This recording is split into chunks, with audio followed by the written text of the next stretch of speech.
Bahasannya tentang lanjutan dari tumbuhan. Kita membahas tentang hama dan penyakit pada tumbuhan. Apa bedanya hama dan penyakit? Nah, ini definisi dulu ya. Penyakit jelas kan, sudah jelas bahwa suatu yang menyerang suatu organisme.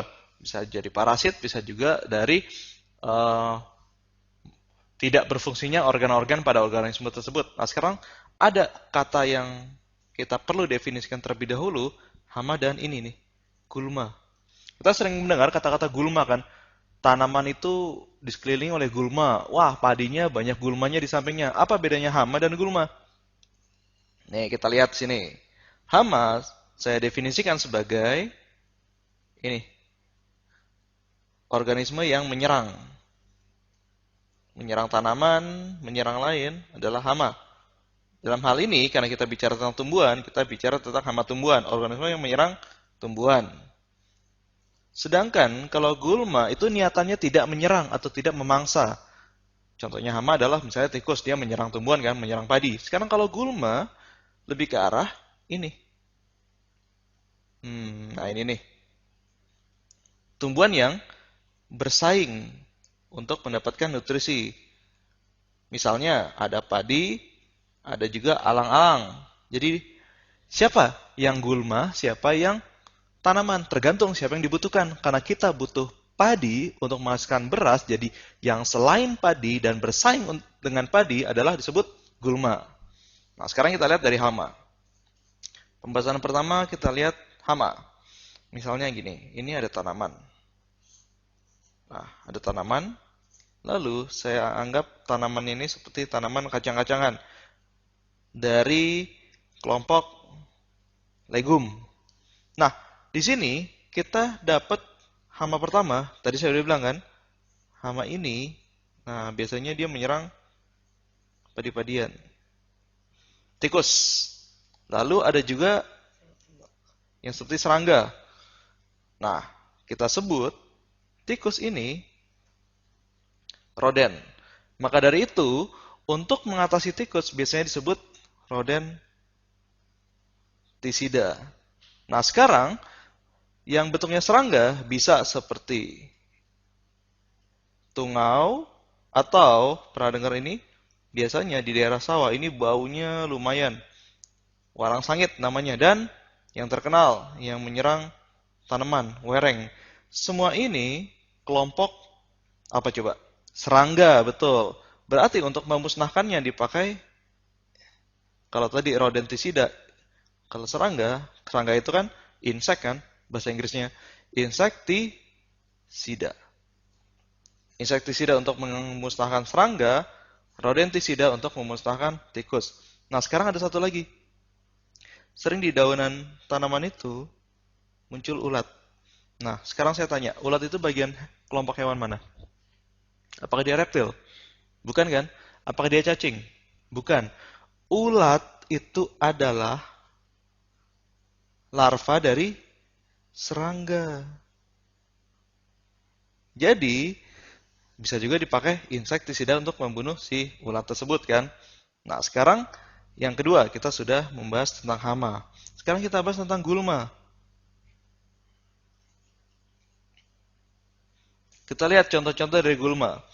Gulma, kalau tadi adalah insektisida dan rodentisida, gulma bisa diperangi dengan herb. Herb itu artinya adalah tanaman. Untuk memusnahkannya, herbisida. Ah, nih. Sekarang, gulma sendiri kebagi-bagi. Saya bagi menjadi tiga deh di sini. Yang pertama disebut teki, yang kedua rumput. Sering kan disalahartikan ada rumput teki. Kita lihat bedanya di mana. Yang ketiga adalah tanaman-tanaman dikotil. Loh, memang sebelumnya bukan dikotil? Bukan. Teki dan rumput ini masuk apa? Masuk monokotil kan?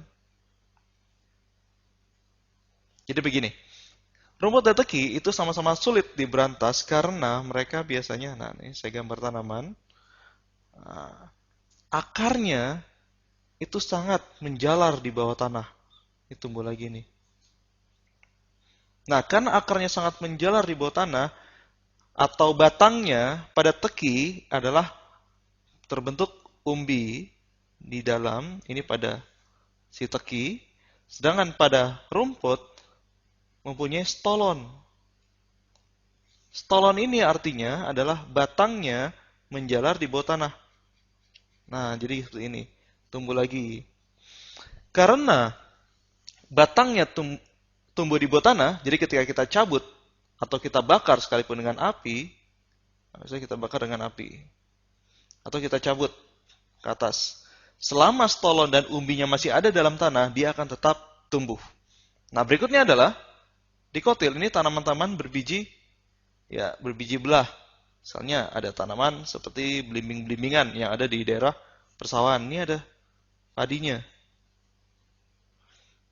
Nah, ini tanaman dikotil ini karena akarnya adalah sangat kuat, dia bisa bersaing dengan padi-padian. Karena padi akarnya serabut, jadi kurang kuat dalam mengambil nutrisi. Tumbuhannya langsungnya dikotil. Oke, nah sekarang kita lihat ada hama, ada gulma. Terakhir apa? Oh, sebelumnya kita highlight dulu. Sebelum kita beranjak ke bagian yang lain, kita definisikan hama, organisme yang menyerang tumbuhan, gulma yang bersaing untuk nutrisi. Ini definisi dari gulma dan hama. Sedangkan contoh-contoh hama adalah larva, tungau, walang sangit, wereng masuk ke dalam, bisa diberantas dalam insektisida. Sedangkan tikus, roden, itu diberantas dengan rodentisida. Sedangkan gulma, itu adalah tanaman yang bersaing, bisa diberantas dengan herbisida. Nah, yang belum adalah siapa? Betul, penyakit. Kita lihat penyakit di sini. Nah, penyakit pada tanaman hampir sama seperti penyakit-penyakit yang menyerang pada hewan. Kita bagi berdasarkan sebabnya. Yang pertama, jamur. Jamur ini diberantas dengan, kalau tadi ada insektisida, dan ada juga rodentisida, ada herbisida, jamur itu kingdomnya apa sih? Fungi. Jadi, fungisida. Biasa kan kalau ada kata-kata sida, biasanya itu adalah racun. Racun untuk siapa? Racun untuk kata di depannya. Fungisida. Racun untuk si fungi. Sekarang, kalau tanaman itu diserang bakteri, nah ini gimana nih kalau diserang bakteri? Biasanya, bakteri itu disembuhkan dengan ini. Seperti pada tubuh manusia, antibiotik. Anti artinya melawan, biotik. Bakteri itu makhluk hidup kan? Anti untuk melawan makhluk hidup, antibiotik. Contoh penyakit oleh antibiotik. Nih. Singkatan apa nih?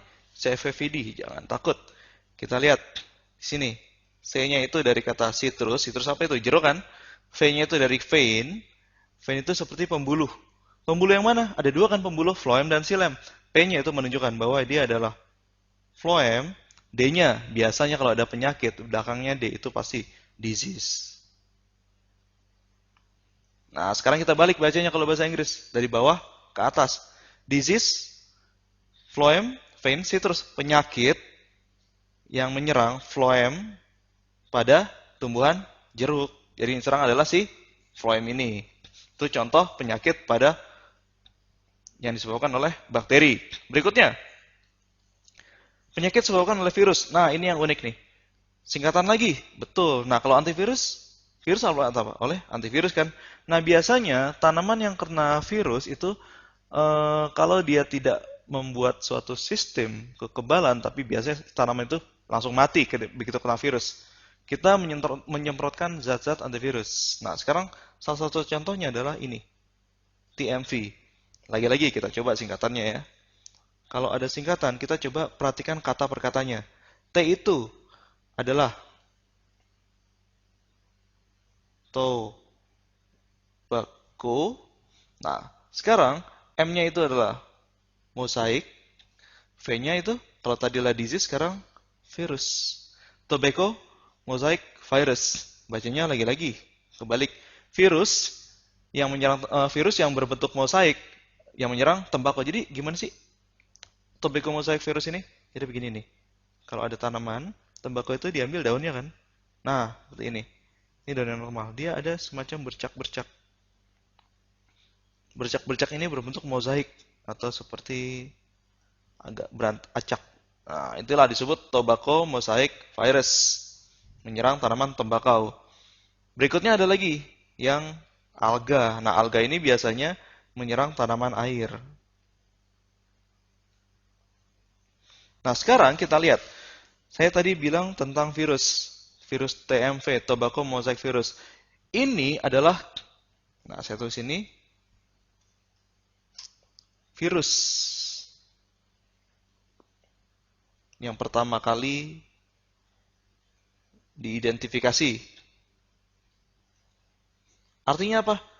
Pada zaman dahulu, ketika terjadi penyakit tobacco mosaic virus, para petani itu tidak tahu apakah ini penyakit disebabkan oleh bakteri atau oleh cuaca.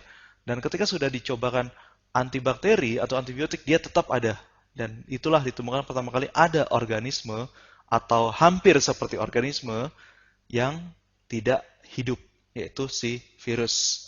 Oke, lagi-lagi saya coba kembalikan reviewnya. Ini adalah fungisida untuk penanganan jamur dan antibiotik untuk penanganan pada bakteri. Contohnya adalah si ini, CVPD. Contoh dari penyakit disebabkan oleh bakteri.